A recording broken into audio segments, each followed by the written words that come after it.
Welcome to சென்பாஸ் kitchen. இன்றைக்கி நம்ம பார்க்க போகிற ரெசிபி செட்டிநாடு மட்டன் குழம்பு.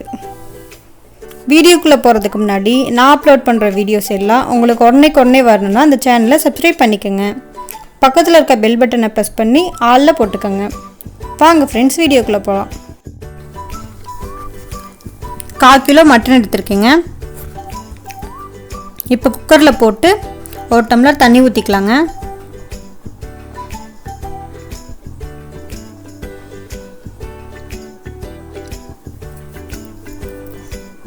மஞ்சத்தூள் சேர்த்துக்கலாங்க.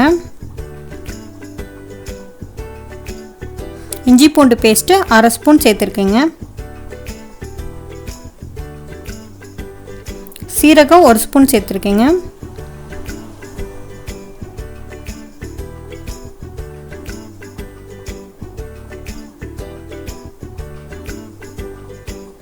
நல்லெண்ணெய் சேர்த்துருக்கேங்க 1 ஸ்பூன்.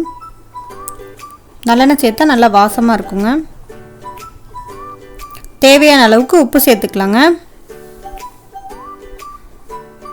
நான் ஆல்ரெடி மட்டனை உப்பு மஞ்சள் பொடியெலாம் போட்டு வாஷ் பண்ணி எலுமிச்சம்பழத்தில் ஒரு 1/2 hour ஊற வச்சுருக்கேங்க. லெமன் போட்டு ஊற வச்சிங்கன்னா மட்டன் நல்லா சாஃப்டாக வருங்க.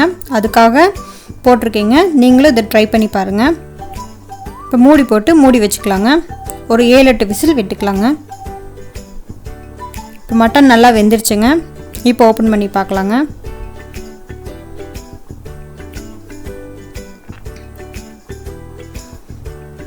எப்படி வெந்திருக்குன்னு நீங்களே பாருங்கள். நல்லா சாஃப்டாக வெந்திருக்குங்க. இப்போ தேவையான பொருளை எடுத்து வச்சுருக்கீங்க. 2 கிராம்பு, கல்பாசி, மராட்டி மொக்கு 1, 2 பட்டை, ஸ்டார் 1ங்க, 1 ஏலக்காய், 4 வரமிளகாய் எடுத்துருக்கீங்க. மிளகு, சீரகம், சோம்பு, வரமல்லி, 1/4 மூடி தேங்காய், வெங்காயம், கருவேப்பிலை, தாளிக்கிறதுக்கு நல்லெண்ணெய் எடுத்து வச்சுருக்கேங்க. இப்போ ஸ்டவ் ஆன் பண்ணிக்கலாங்க.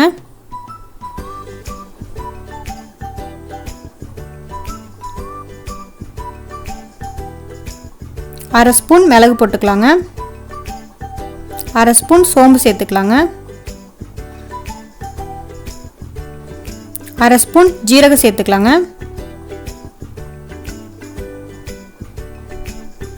2 ஸ்பூன் வரமல்லி ஆட் பண்ணியிருக்கேங்க.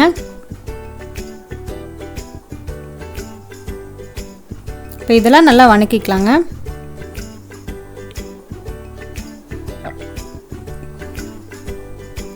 பொன்னிறமாக வறுத்துக்கலாங்க. நம்ம எந்த பொடியும் சேர்க்க போகிறதில்ல, இது மட்டும் தாங்க சேர்க்க போகிறோம். செட்டிநாடு குழம்புக்கு இப்படி ஃப்ரெஷ்ஷாக அரைச்சி தாங்க சேர்ப்பாங்க. 4 மிளகா போட்டுக்கலாங்க. மிளகா சேர்த்துக்கலாங்க. இப்போ பட்டை கிராம்பெலாம் எடுத்து வச்சுருக்கோம் இல்லைங்களா, அதுவும் இதோட ஆட் பண்ணிக்கலாங்க.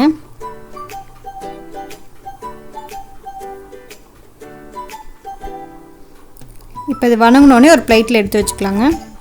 எடுத்து வச்சு எண்ணெய் ஊற்றி வெங்காயம் கருவேப்பிலையும் ஆட் பண்ணியிருக்கீங்க. இதுவும் அரைக்கிறதுக்கு தாங்க. வெங்காயமும் தேங்காயும் சேர்த்து நல்லா வணக்கிக்கலாங்க. வெங்காயம் நல்லா வணங்கிடுச்சுங்க. இப்போ 1/4 மூடி அளவுக்கு தேங்காய் எடுத்து துருவி வச்சுருக்கேன். அதுவும் இதோட ஆட் பண்ணிக்கோங்க.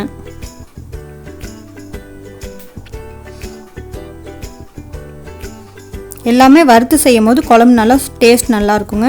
டேஸ்ட்டும் நல்லாயிருக்கும், வாசமும் நல்லா இருக்குங்க. ஃப்ரெஷ்ஷாக அரைக்கும் போது நம்ம எந்த பொடியுமே சேர்க்கலை. இப்போ நல்லா வணங்கிடுச்சுங்க. இதை ஆற வச்சுக்கலாங்க. அதுக்குள்ளே இந்த மிளகு சீரகத்தை ஒரு ஜாரில் போட்டுக்கலாங்க.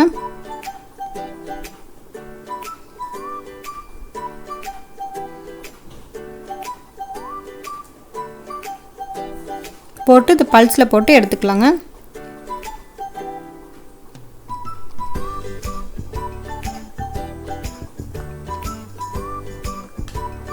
இப்போ அரைச்சாச்சுங்க. இதோட வெங்காயமும் தேங்காயும் ஆட் பண்ணிக்கலாங்க.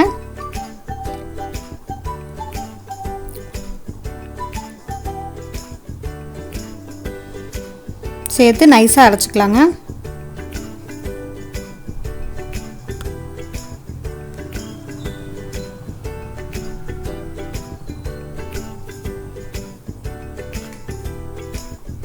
இப்போ நல்லா நைஸாக அரைச்சாச்சுங்க. இப்போ பேன் வச்சு 2 ஸ்பூன் நல்லெண்ணெய் ஊற்றிருக்கேங்க.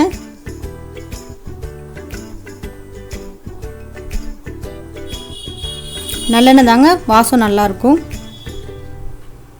1/2 ஸ்பூன் கடுகு சேர்த்துக்கலாங்க. சீரகம் சேர்த்துக்கலாங்க. சீரகம் நல்லா பொரியட்டுங்க. இப்போ ஆனியன் எடுத்துருக்கேங்க, அதுவும் இதோட ஆட் பண்ணியிருக்கேங்க. சின்ன வெங்காயம் தாங்க டேஸ்ட் நல்லாயிருக்கும்.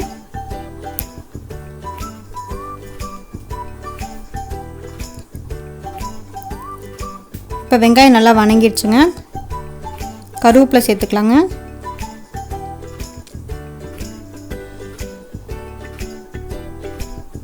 ஒன்றரை ஸ்பூன் அளவுக்கு இஞ்சி பூண்டு பேஸ்ட் ஆட் பண்ணிக்கோங்க.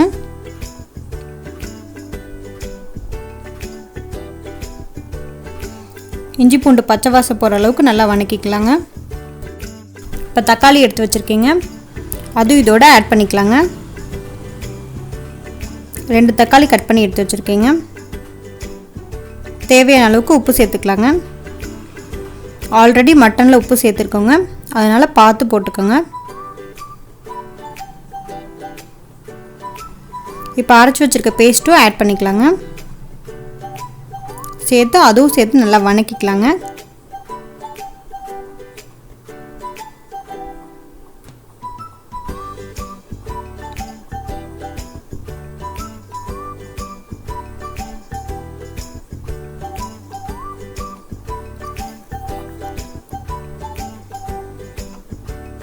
இப்போ வணங்கிடுச்சுங்க. வேக வச்ச மட்டனை எடுத்து இதோட ஆட் பண்ணிக்கலாங்க. மட்டன் வேக வச்ச தண்ணியோடயே ஆட் பண்ணிக்கலாங்க.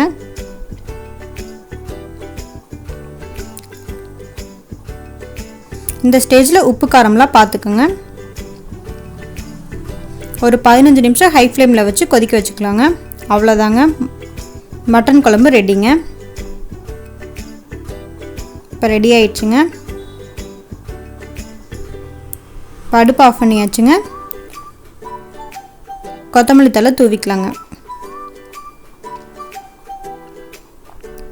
நல்ல வாசமும் சுவையும் அருமையாக இருக்குங்க. இந்த மாதிரி அரைச்சி சேர்க்கும் போது கண்டிப்பாக ட்ரை பண்ணி பாருங்கள். இது இட்லி, தோசை, சப்பாத்தி, பூரி, ரைஸ் எல்லாத்துக்கூடையுமே சூப்பராக இருக்குங்க. கண்டிப்பாக ட்ரை பண்ணி பாருங்கள்.